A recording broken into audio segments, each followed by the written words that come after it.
I'm Amelia Mosley and you're watching BTN. Thanks for hanging out with us again. Let's see what's coming up on today's show.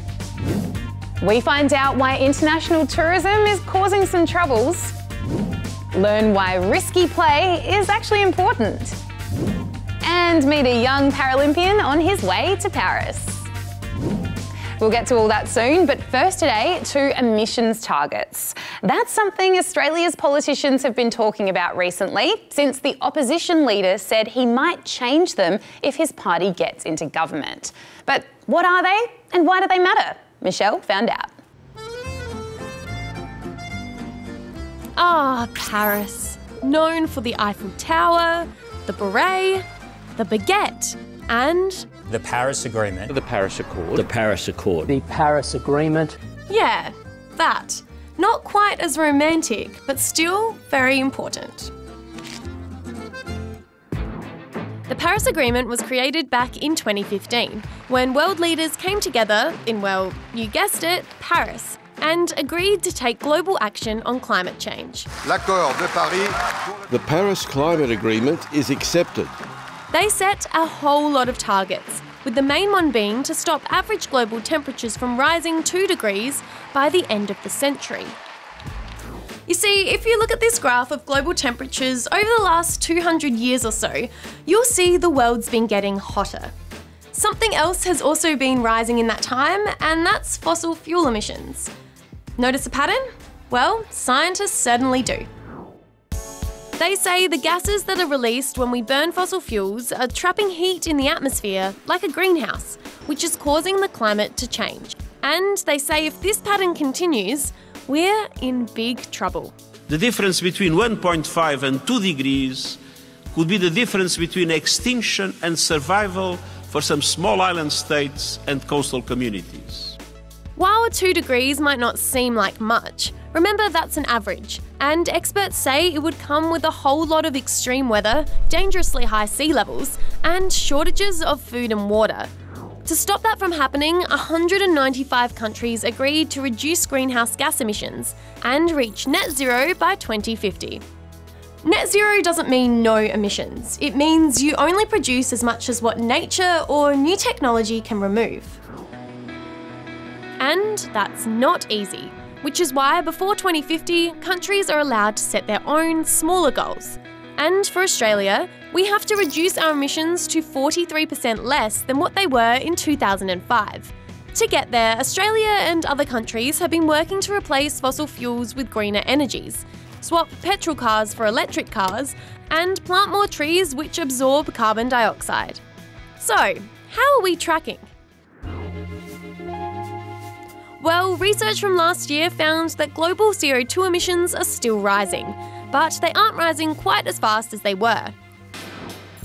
Here in Australia, the government says our yearly emissions have fallen by almost 25%. But the emissions per person are higher than most developed countries, so there's still a lot of work to do. And that's where Australia's politicians don't see eye to eye. The Labor Party can try and please people in Paris. My job is to take care of the Australian people. The 43% target by 2030 is unachievable. That is a statement of fact. Recently, Australia's opposition caused a bit of debate by suggesting they may not aim for the same targets if they were to get into government. They say the government isn't on track to achieving its 2030 goals anyway, and it's more important to look after people and the economy. Australia has huge fossil fuel reserves, which provide a lot of people with jobs and a lot of Australia with electricity. So moving to green energy is hard. The opposition aren't the only ones who say Australia isn't on track. Both Labor and Liberal have given up on meeting the Paris Agreement goal. The Liberals don't even pretend to care about it anymore. But the government says it's still committed to its 2030 goals. I'm very confident not only that we can get there, but importantly that we must get there. And both parties say they still intend to uphold the Paris Agreement. And for the sake of the planet, many are hoping that's enough.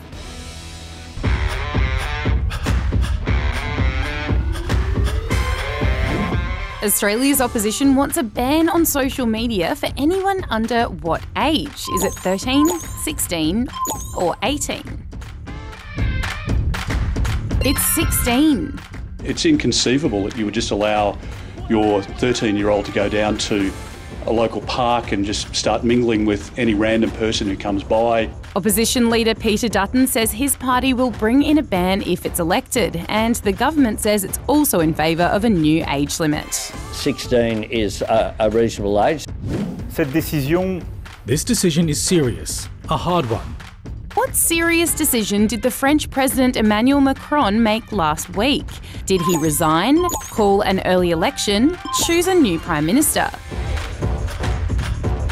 He called an early election. His party didn't do very well at the European Union's parliamentary election, so Macron made the controversial decision to let his people decide who they want to lead the country. Which country has banned some Korean instant noodles because they were too spicy? Is it Germany, Denmark, or Singapore?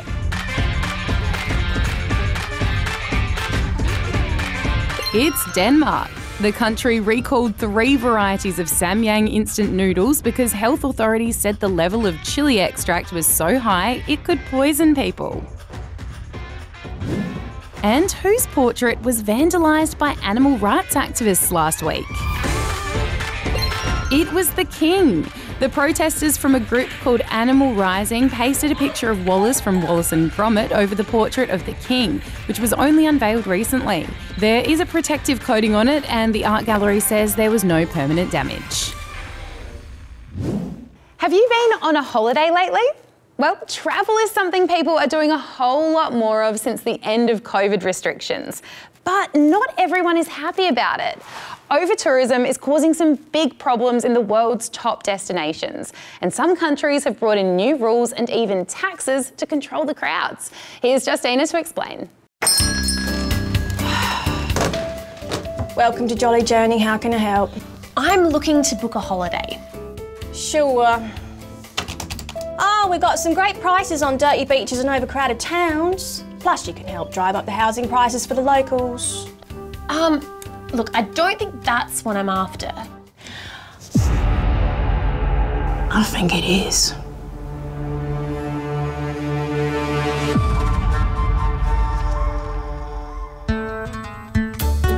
Yep, while going on holiday can be a lot of fun, tourism can have its downsides. And recently, some of the world's most popular destinations have been struggling with over-tourism. It's turning sites like this to this. Is there really all that rubbish there? Sure is, and that's not the only damage you'll be doing to the environment. Yeah, over-tourism can put huge pressure on natural resources, transforming natural environments or damaging them through overuse. I don't like the sound of this at all. Well, if damaging the environment isn't your thing, would helping destroying a historical monument tickle your fancy? Tourists can also cause a lot of damage to historic sites, sometimes accidentally and sometimes on purpose. From the pyramids of ancient Egypt to Angkor Wat in Cambodia, there have been countless reports of tourists vandalising structures with graffiti to posing with statues and causing serious damage. Listen, I don't think you understand. I just want to go somewhere where I can soak in a different culture. How about destroying traditional ways of life?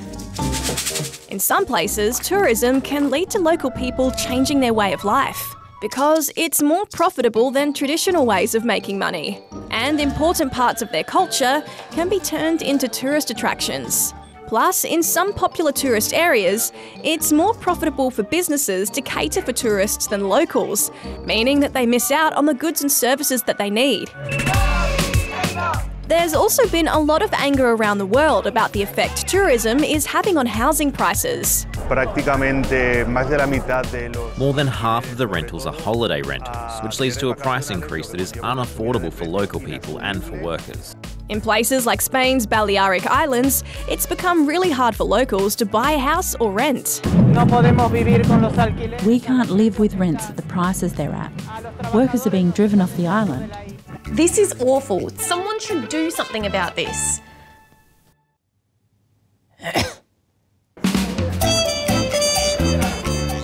Now, there are efforts being made around the world to deal with the problem of overtourism. Quite a few places have brought in a so-called tourist tax, which is a small fee paid by travellers when they visit certain holiday destinations. For example, visitors to Bali will have to pay $15, which the government says will go towards conservation and infrastructure. Meanwhile, some countries have put limits on visitors to some famous sites, or brought in rules for how tourists have to behave. So, are there any good things about tourism? Well, yeah. Tourism is actually really important. It creates jobs, helps put money into local communities, plus it's a great way of sharing and learning about different cultures. But experts say it's really important to be a responsible tourist. That means being respectful to local cultures and the environment, trying to stay for more than just a night, and visit places off the beaten track. Phew, you know, for a while there I was thinking I didn't ever want to travel again. Really? What made you think that? June 20th is World Refugee Day, which is dedicated to the millions of people around the world who have been forced to leave their homes to escape conflict, disaster or persecution. And all this week, there are events welcoming and showing support for refugees. Michelle met some kids who now call Australia home. Check it out. My favourite thing in Australia is people just care about each other and play and being friends with each other, not fighting, not doing bad things. I lived in Afghanistan and there was no beach there. So in here I like the beach. What is your favourite thing about Australia? The gardens and the forests, because they look so green and beautiful. Ali, Yasamin and Hadia are all settling into life here in Australia. I've been happy with the school here. I've made friends at school. But they remember a time not too long ago when things were pretty different. It was not safe there because the schools there will get destroyed, and there was a war in Afghanistan. Ali, Yasamin and Hadia are all refugees. A refugee is someone who is forced to leave their country because of natural disasters, wars or violence, or because of mistreatment due to their race, gender or beliefs. And there are more now than ever before. The number of refugees has tripled in the last 10 years, and there are now more than 43 million around the world. And that doesn't even count the millions of people who are internally displaced, which means they're still in their home country, but they can't go home. Refugees often have to live in camps like this, or move from country to country trying to find a place to live. Refugees have been making a home in Australia ever since colonisation, but we didn't have a formal refugee policy until after the Second World War. The newly created United Nations decided to set up an organisation devoted to taking care of refugees. It also created the Refugee Convention, which is an international treaty that sets out what a refugee is, what rights they have, and what governments have to do to protect them. This includes things like providing free access to the courts, identity papers, helping them settle into their new country, and not sending them back to a dangerous place. More than 146 countries have signed onto the Refugee Convention, including Australia. Refugees have made a huge contribution to Australia in all sorts of areas. In fact, you don't have to look very hard to find famous faces whose families arrived as refugees. But moving to a new country is never easy. It feels a bit shy, like a bit sad to leave my country. It has beautiful mountains and it snows there. And I love to live in Afghanistan. It was good. Everywhere I went, I had a friend to play with. To these guys, Refugee Week is a time to think about all the people who are still looking for a safe place, who may not have enough food, water or medicine, or a chance to go to school. I think Refugee Week is important because people who leave their country, they get sad and we try to acknowledge them. Like we can remember our past lives and what we've gone through, and everyone can know. We're watching BTN from East Primary School.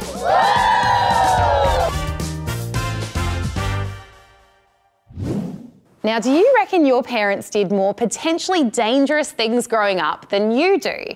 Well, some experts reckon that kids' play isn't as risky as it used to be, and that's not necessarily a good thing.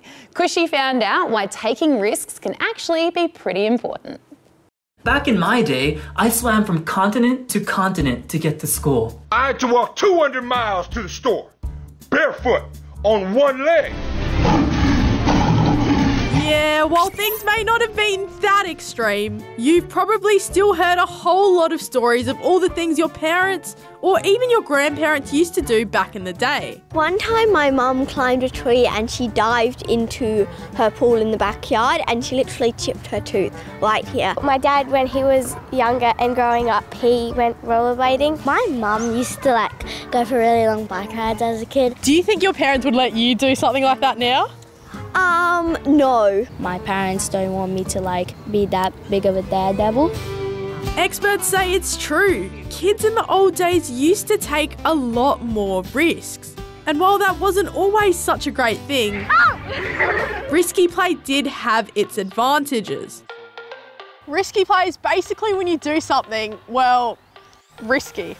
Not things that are really dangerous and could get you seriously hurt, but things that are a bit scary. That could be jumping or climbing things, riding your bike, playing near water or fire, wrestling, or exploring places by yourself.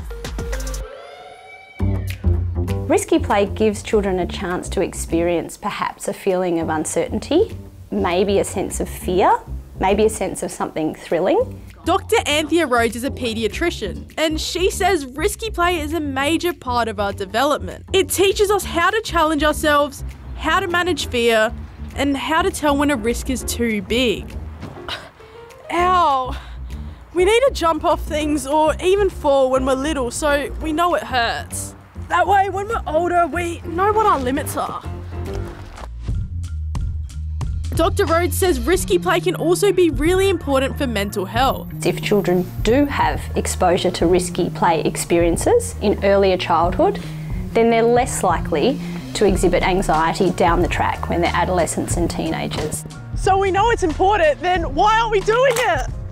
Well, one reason is this. Studies have shown that more than half of kids over 5 spend most of their playtime inside on a device. But parents are also playing a part by discouraging kids from taking risks. And fair enough, keeping us safe is their job. But experts say sometimes the media can make the world seem like a more dangerous place than it is. There's also the fact that institutions like schools legally have to keep you safe, and that can make them reluctant to take too many risks. But in Victoria, they're trying to change that view here at the Venny. It's an adventure playhouse where kids under 16 can engage in risk-taking play. And as long as you're over 5, your parents don't even need to be there. We don't, of course, want anyone to have a broken bone, but we want them to show us their spirit. Here you can jump, ride, and even play with fire. And if you do get hurt, well, that's all a part of learning. It is about giving your child an opportunity to push the boundaries, to test things out for themselves, to build those skills to use in real life when they're faced with those challenges going forward. Kids here at the Vennies have said it's made a huge difference in their lives. I feel safe here, knowing that I can just be myself and play. And they hope that more kids have the opportunity to live a little dangerously. We're watching BTN from Diamond Creek East Primary School. Woo!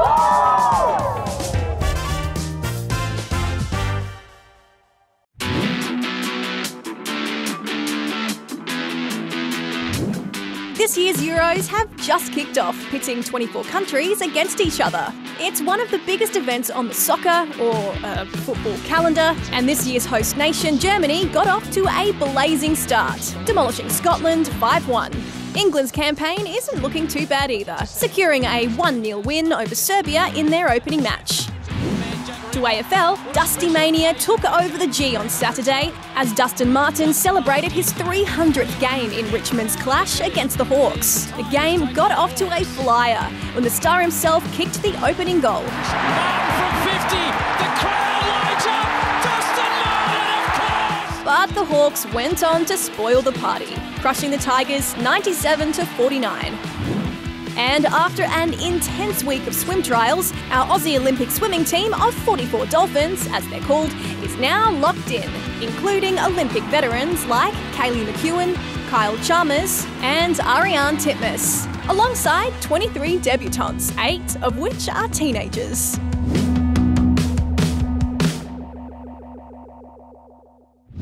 Finally today, let's meet Angus. He's a young para-athlete and pretty soon he'll be on his way to Paris to compete in the Paralympics. How great is that? Check it out. On your mark. My name's Angus Hincksman. I'm a T38 para-athlete running in the 1500 metres at the Paris Paralympic Games. I was born with cerebral palsy, had a brain injury at birth, and my parents are pretty much told that they need to expect for life in a wheelchair. I have CP on both of my calves and it's called spastic diplegia. I used to have serial castings and calipers when I was in school. So pretty much these casts and calipers sit your calves and your feet in like a 90-degree position. It's like a boot and it straps around your legs. It stops you from flexing your toes like outwards. And I hated my calipers. And when they first put me in calipers, I destroyed them within like 3 days. And whenever I was doing sports and activity, I was able to take those off. And that was sort of an escape for me. It was doing sport and doing running. And it was like sort of a feeling of freedom for me was running. And it was a way to sort of not let my disability define me. In 2015, I qualified for my school cross-country team and sort of streamlined from there. Qualified for my first state team and got taught about para-athletics through Novita, who were helping me with my CP at the time. That's it? So they pretty much told me about this avenue where I could get classified, run as a para-athlete, taught me about the Paralympics for the first time.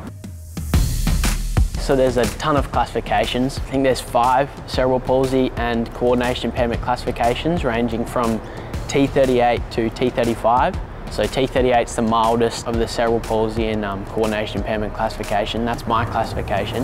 What about the run from Hincksman? Oh, fantastic. 2022, 2023, I made some massive jumps in my running times. I broke 4 minutes for the 1500 for the first time, which was a massive barrier for the T38 class. And from my knowledge, I was the youngest to ever do it. I broke it at 17. That led me to go to World Champs in 2023, which was a massive thing for me, and came away with the bronze, which was a massive moment for me, and I was able to experience that with my family. I started my athletics journey in 2015, and this has been sort of a 7-8 year journey to where I am now, and to say that I thought that it was going to happen like this was, I didn't really think I was going to be doing this early. I just want to be confident and comfortable with everything I've done standing on the start line. I obviously have a goal to just run as best as I can and bring home a medal. And I feel like the good thing about the Paralympics is it's relatable. You get to see the struggles of a para-athlete and you get to hear their inspirational stories and something you can really relate to, which I think is incredible. It's a moment where people with disabilities have the ability to shine and they get to show the world what they do. Oh, we're cheering for you, Angus. Good luck. Well, that's all we have for you for this week. Thanks so much for watching. And if you desperately need even more BTN in your life, don't forget you can now catch Newsbreak at 8:45 p.m. on ABC Family every weeknight. And of course, there's plenty for you to check out on our website or on iView. I'll see you next time. Have the best week. Bye.